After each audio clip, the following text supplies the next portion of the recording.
بسم اللہ الرحمن الرحیم۔ سامعین و ناظرین، آج ہم آپ کو اس ویڈیو کے اندر یہ بتانے والے ہیں کہ کیا اگر کسی کو رات کو احتلام ہو جائے تو کیا فوراً اس پر غسل کرنا واجب ہے، غسل کرنا ضروری ہے، یا رات کا بقیہ حصہ وہ سو سکتا ہے بغیر غسل کیے؟ یعنی سردی کی راتیں ہوں یا کسی کو رات کے ابتدائی حصے میں احتلام ہو جائے، یعنی 10-11 بجے اس کو احتلام ہو گیا، تو کیا فوراً اس پر جب اس کی آنکھ کھلی تو غسل کرنا ضروری ہے، یا رات کا بقیہ حصہ جو ہے وہ نیند کر سکتا ہے، سو سکتا ہے؟ تو اس کے متعلق نبی اکرم صلی اللہ علیہ وسلم کا عمل ہمارے سامنے موجود ہے، جس عمل کو روایت کیا سیدہ عائشہ صدیقہ رضی اللہ تعالی عنہا امہات المومنین نے۔ سیدہ عائشہ پاک فرماتی ہیں، کان النبی صلی اللہ علیہ وآلہ وسلم اذا اراد ان ینام وهو جنوب غسل فرجہ وتوضأ وضوءہ للصلاۃ۔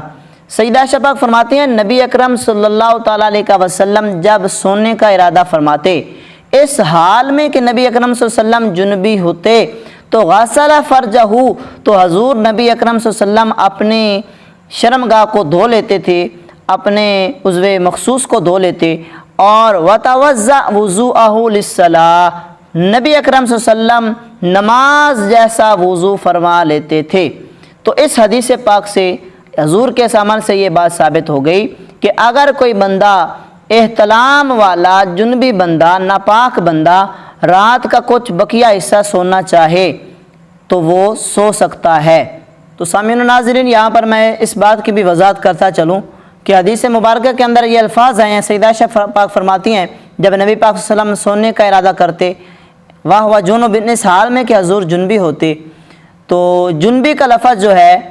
اس سے مراد یہ ہے کہ نبی اکرم صلی اللہ علیہ وسلم جب اپنی بیویوں سے ہم بستری کرتے، اور اس صورت میں حضور جب جنبی ہوتے، کیونکہ جو جنبی ہونے کی صورتیں ہیں وہ کئی ہو سکتی ہیں، احتلام بھی جنبی ہونے کی صورت ہے، اور بیوی سے ہم بستری کرنا یہ بھی جنبی ہونے کی صورت ہے۔ تو نبی جو تھے وہ احتلام سے پاک تھے، کسی بھی نبی کو احتلام نہیں ہوا۔ اللہ تعالیٰ نے نبیوں کو اس چیز سے پاک رکھا، کیونکہ نبی جو ہیں وہ معصوم عن الخطا ہیں، اور جو شیطان ہے، احتلام شیطانی وسوسہ ہوتا ہے، شیطان کی طرف سے یہ ہوتا ہے، اس لیے اللہ تعالیٰ نے شیطان کے شر سے، کسی قسم کے وسوسے سے اللہ تعالیٰ نے اپنے نبیوں کو محفوظ رکھا ہوا ہے۔